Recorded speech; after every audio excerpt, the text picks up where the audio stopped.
Good morning, everyone. So next topic we will discuss here chemical properties of phosphorus. ठीक है, आपने last video में 3 allotropes किए थे. ठीक है, इसका 4th एलोट्रॉप्स भी होता है, that is brown, but it is not in your syllabus, आपके सिलेबस में नहीं है. ठीक है, तो बहुत बार क्वेश्चन अगर आ जाता है कि सबसे ज़्यादा रिएक्टिव, मैंने आपको बोला था वाइट फॉस्फोरस होता है, क्योंकि आपके सिलेबस में ये 3 है. ठीक है, अदरवाइज़ कैसा होता है, कौन सा होता है, ब्राउन. तो आपको तो वैसे इन 3 से कंपेयर करना है. तो हाईली रिएक्टिव वाइट, उससे कम रेड और उससे कम ब्लैक. उसके बाद आप करोगे एक्शन विद एयर. ठीक है, अगर ये एयर से रिएक्ट करता है तो क्या बनाएगा, phosphorus plus oxygen, it will give P2O5 plus P2O3. ठीक है, तो इस तरह से एग्जाम में आ जाता है कि लिमिटेड सप्लाई ऑफ एयर अगर आप करते हो तो क्या बनेगा, तब बनेगा P2O3. एक्सेस ऑफ एयर में क्या बनेगा, P2O5.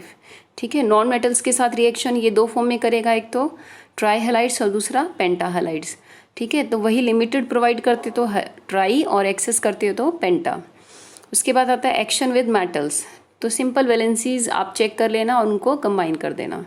उसके बाद है next action of sodium hydroxide, सबसे इंपॉर्टेंट रिएक्शन जो पूछी गई है. लास्ट वीडियो में भी मैंने आपको बताया था. ठीक है, तो फॉस्फोरस को हम बेस से रिएक्ट करवाते हैं, NaOH बेस, या फिर ऐसे आता है when white phosphorus react with alkali in the presence of water. इस तरह से स्टेटमेंट भी आती है. So what will be the product, तो आपने क्या लिखना है, sodium हाइपोफॉस्फाइड plus phosphine. Clear.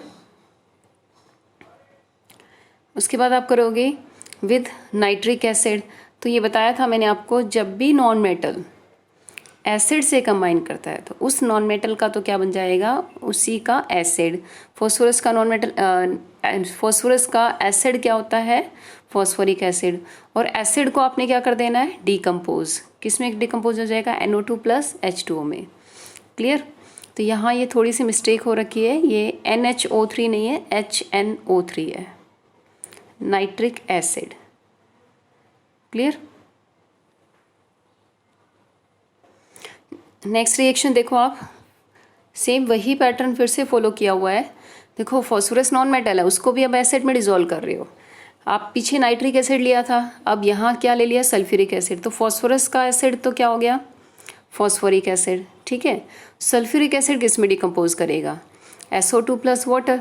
Nitric acid किस में डिकम्पोज करा था, NO2 plus water. In the same way sulphuric acid किस में डिकम्पोज करेगा, SO2 प्लस वाटर में. ठीक है, उसके बाद आप करोगे next conversion of white phosphorus to red and red to white. आपको कैसे कन्वर्ट करना है. ठीक है, अगर आप वाइट फॉस्फोरस को आप हीट करते हो तो वो किस में कन्वर्ट हो जाता है, रेड में. तो यहाँ इसने लिख भी दिया है, heat in the presence of iodine catalyst at 250 degree and high pressure in the absence of air. White किस में कन्वर्ट हो जाएगा, रेड के अंदर. ठीक है, इसका रिवर्स कर देना तो रेड किस में हो जाएगा, वाइट में. उसके बाद है कंपाउंड्स ऑफ फॉस्फोरस.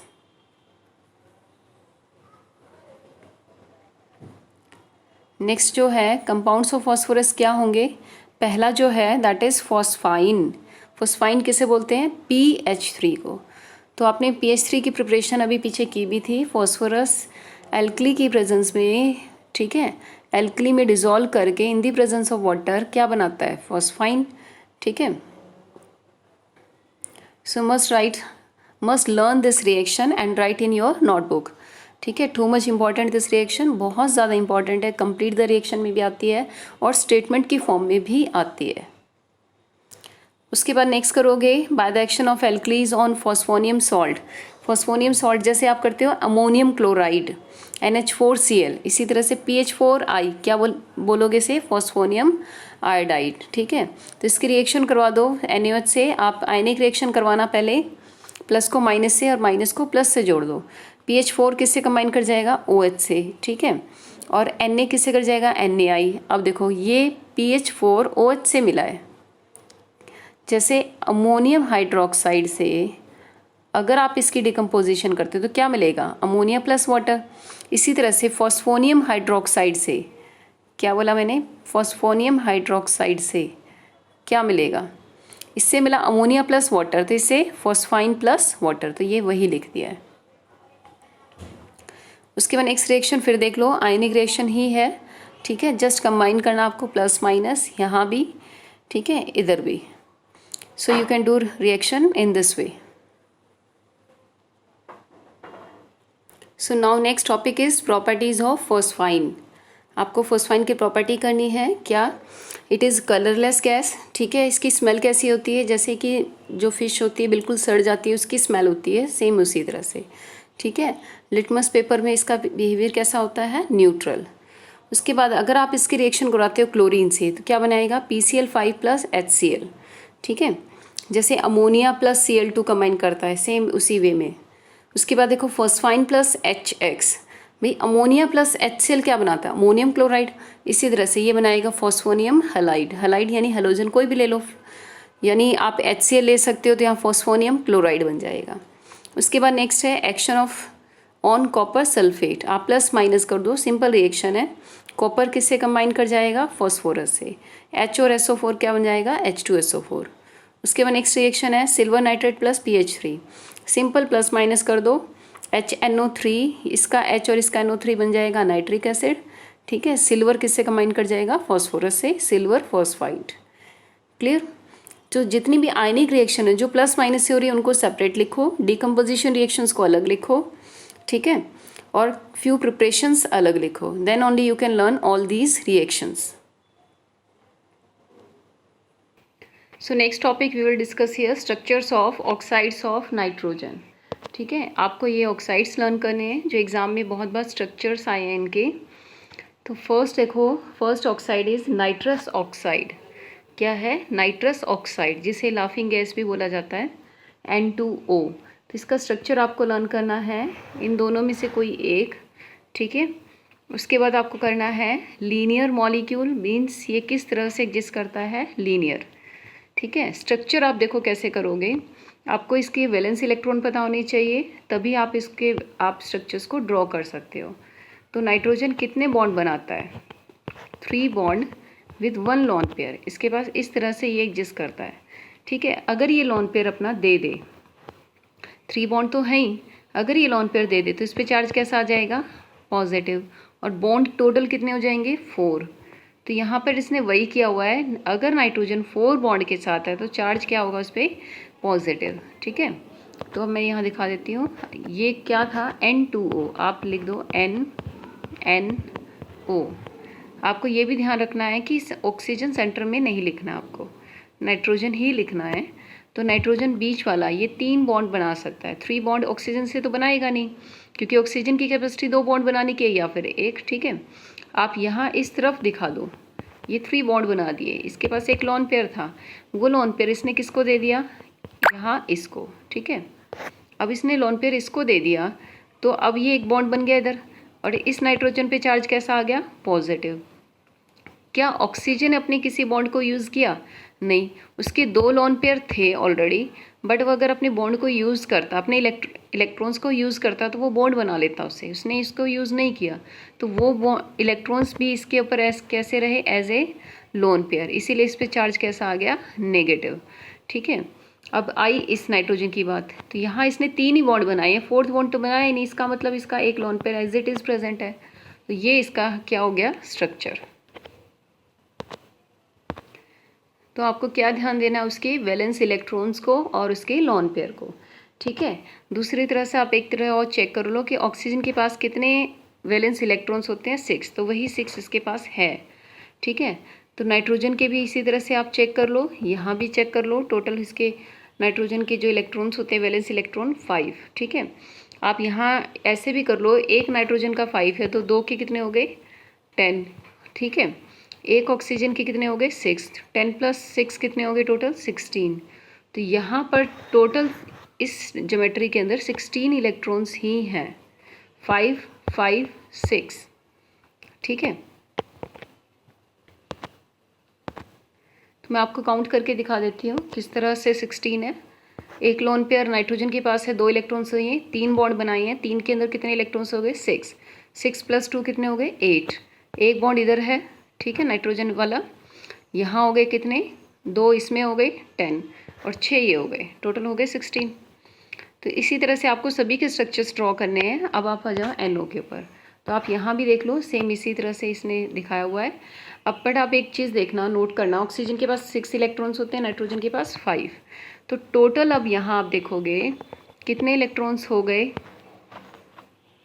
5 + 6 11। तो यहाँ 11 ही होने चाहिए, ठीक है।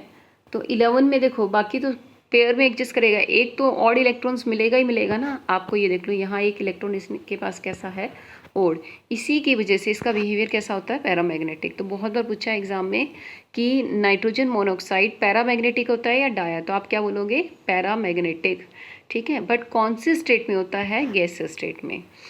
ये डायामैग्नेटिक बन जाता है, बट अगर ये किस स्टेट में आ जाए, लिक्विड और सॉलिड में। तो डाया कब बना भाई, NO NO अगर ये डाइमराइज कर जाएं, NO NO आपस में क्या कर जाएं, डाइमराइज, ठीक है। इनके अंदर जब अट्रैक्शन आ जाती है, एक दूसरे से कंबाइन करने लगते हैं। जब अनपेयर्ड आपस में अब कंबाइन करके कैसे हो गए, पेयर्ड। तो गैसेस स्टेट में तो ये दूर दूर होते हैं, कंबाइन नहीं कर पाते, इसीलिए ये पैरामैग्नेटिक बिहेवियर में होते हैं।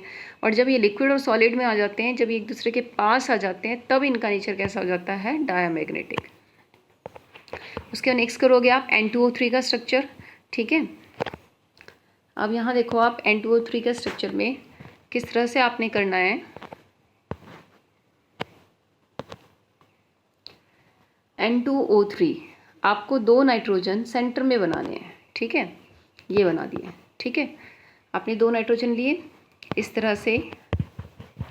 उसके बाद N2O3 टोटल 3 ऑक्सीजन है, यानी 2 ऑक्सीजन एक नाइट्रोजन के पास होगा और एक के पास। तो यहाँ 2 बॉन्ड के साथ एक ऑक्सीजन और दूसरा सिंगल बॉन्ड के साथ। आप इस पार्ट को लर्न रखना कि एक नाइट्रोजन 2 बॉन्ड के साथ एक ऑक्सीजन को और दूसरे ऑक्सीजन को सिंगल बॉन्ड के साथ कंबाइन करेगा, ठीक है। तो आपने इस तरह से इसको कंबाइन कर दिया, 2 नाइट्रोजन आपस में बॉन्डेड है। अब यहाँ जो एक ऑक्सीजन बच गया वो किस फॉर्म में है, डबल बॉन्ड के साथ। अब उसके बाद इसकी वैलेंसी पूरी कर देना। भाई नाइट्रोजन यहाँ कितने बॉन्ड बना रहा है, 3, 1 2 3। तो 3 बॉन्ड के साथ इसके पास लोन पेयर होगा। ऑक्सीजन कितने बॉन्ड बना रहा है, 2। तो 2 बॉन्ड के साथ इसके पास कितने लोन पेयर होते हैं, 2 लोन पेयर। तो यहाँ इसके पास 2 लोन पेयर हो गए। यहाँ आप देखो नाइट्रोजन ये कितने बना रहा है, यहाँ 4 बॉन्ड बना रहा है। 4 बॉन्ड के साथ कितने लोन पेयर है, एक भी नहीं। चार्ज कैसा आ गया, पॉजिटिव। ऑक्सीजन एक बॉन्ड के साथ कितने लोन पेयर होते हैं उसके पास, 3। 1 2 3 4 5 6, ठीक है। ऑक्सीजन 2 बॉन्ड के साथ कितने लोन पेयर होते हैं, 2। तो आपको ये चीज़ें ध्यान रखनी है, तो आप ज्योमेट्री इजीली ड्रॉ कर सकते हो। फिर से एक बार बता देती हूँ, रिपीट कर देती हूँ किस तरह से आपको ध्यान रखना है। आप नोटबुक में ड्रॉ करो, ऑक्सीजन 2 बॉन्ड के साथ कितने लोन पेयर में होता है, 2 लोन पेयर में। एक लोन पेयर इसने दे दिया तो 3 बॉन्ड बन गया, एक लोन पेयर रह गया। तो यहाँ 3 बॉन्ड तो हमने ऑक्सीजन के बनाए ही नहीं है कहीं भी। आपको कितने बनाने हैं, सिंगल। तो मैंने क्या बोला, 2 बॉन्ड के साथ ये कितने लोन पेयर होते हैं, 2, ठीक है। अब इसने एक बॉन्ड इसने ले लिया, 2 लोन पेयर ऑलरेडी थे, अब कितने लोन पेयर हो गए, 3। अब एक बॉन्ड खत्म हो गया ना, बॉन्ड खत्म हो गया, यानी ऑक्सीजन अब सिंगल बॉन्ड के साथ कितने लोन पेयर में आ गया, 3 लोन पेयर में। इसने लिया, चार्ज कैसा आ गया, नेगेटिव। यानी ऑक्सीजन विद सिंगल बॉन्ड कितने लोन पेयर होते हैं, 3 with negative charge. Nitrogen with 4 bond कैसा चार्ज होता है, positive. Nitrogen with 3 bond lone pair. Oxygen with 2 bond 2 lone pair. आप इजीली इस ज्योमेट्री को ड्रॉ कर लोगे। उसके बाद नेक्स्ट आता है NO2, ठीक है। NO2 में आप देखो, इसमें भी पैरामैग्नेटिक नेचर आएगा, ठीक है। आप देखो एक ऑक्सीजन के पास कितने वैलेंस इलेक्ट्रॉन होते हैं, 6। 2 के साथ कितने हो गए, 12, और एक हो गए 5 यहाँ पर। 12 + 5 कितने हो गए, 17। तो यानी एक इलेक्ट्रॉन अनपेयर्ड रह गया ना, वो ये। इसीलिए नाइट्रोजन डाइऑक्साइड भी कैसा होता है, पैरामैग्नेटिक। बट ये डाइमराइज हो जाता है तो क्या बनाएगा, N2O4। क्या बनाएगा, N2O4। तो सेम मैंने आपको बोला था, नाइट्रोजन की एक बात ध्यान रखना कि नाइट्रोजन 2 बॉन्ड के साथ एक ऑक्सीजन से जुड़ा होता है और दूसरे ऑक्सीजन के साथ सिंगल बॉन्ड से जुड़ा होता है, ठीक है।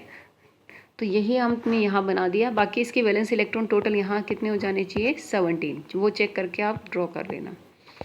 उसके बाद नेक्स्ट आप देखोगे N2O4। अब N2O4 में भी सेम ऐसे ही है, एक नाइट्रोजन 2 बॉन्ड के साथ है और दूसरा सिंगल बॉन्ड के साथ है, ठीक है। तो डबल और सिंगल ऑक्सीजन से अटैच है। इसी तरह यहाँ भी देख लो, डबल और सिंगल। सिंगल में कितने लोन पेयर दिखाओगे? 3, डबल में 2 लोन पेयर, आपकी ज्योमेट्री पूरी बन जाएगी। उसके बाद आप बनाओगे नेक्स्ट N2O5। अब N2O5 में क्या करना है? सेम वही, ये पार्ट तो वही है ना, देखो ये वाला भी वही है, ये वाला भी वही है। अब 2 नाइट्रोजन को किससे जोड़ दिया? ऑक्सीजन से। 5 ऑक्सीजन हो गए टोटल, ठीक है। ऐसे कैसे? तो आपको कोई एक स्ट्रक्चर ड्रॉ करना है, सारे रेजोनेंस स्ट्रक्चर ड्रॉ नहीं करने हैं। अब सबसे इंपॉर्टेंट बात आती है क्या कि आपसे पूछा जाए कि पैरामैग्नेटिक नेचर किस किस का है। पहला क्वेश्चन क्या कि पैरामैग्नेटिक नेचर किस किस का? आप बोलोगे नाइट्रोजन मोनोऑक्साइड और नाइट्रोजन डाइऑक्साइड, ये दोनों पैरामैग्नेटिक होते हैं, ठीक है। बट नाइट्रोजन मोनोऑक्साइड डाइमराइज हो जाए गैसियस और लिक्विड स्टेट में, तभी इनका नेचर कैसा आएगा? डायामैग्नेटिक, ठीक है। उसके बाद पूछा जाता है कलर, ठीक है। आपसे पूछा जाएगा मेनली कलर नाइट्रोजन डाइऑक्साइड का, तो नाइट्रोजन डाइऑक्साइड का कलर कैसा होता है? ब्राउन। कैसा होएगा? ब्राउन। और इन सब की एक एक आपको करनी है प्रिपरेशन। तीसरी बात पूछी जाती है कि जो नाइट्रोजन पेंटाऑक्साइड होता है, क्या वो आयनिक स्टेट में एग्जिस्ट करता है? बिल्कुल करता है, ठीक है। N2O5 एक्चुअल में आयनिक स्टेट में किस तरह से एग्जिस्ट करेगा? NO2 पॉजिटिव NO3 नेगेटिव, ठीक है, जिसे आप क्या बोलते हो? Nitronium nitrate. तो फॉर्मूला पूछ लिया जाता है, नाइट्रोनियम नाइट्रेट क्या होता है? NO2 positive NO3 negative. So you will have to read up to this. Thank you.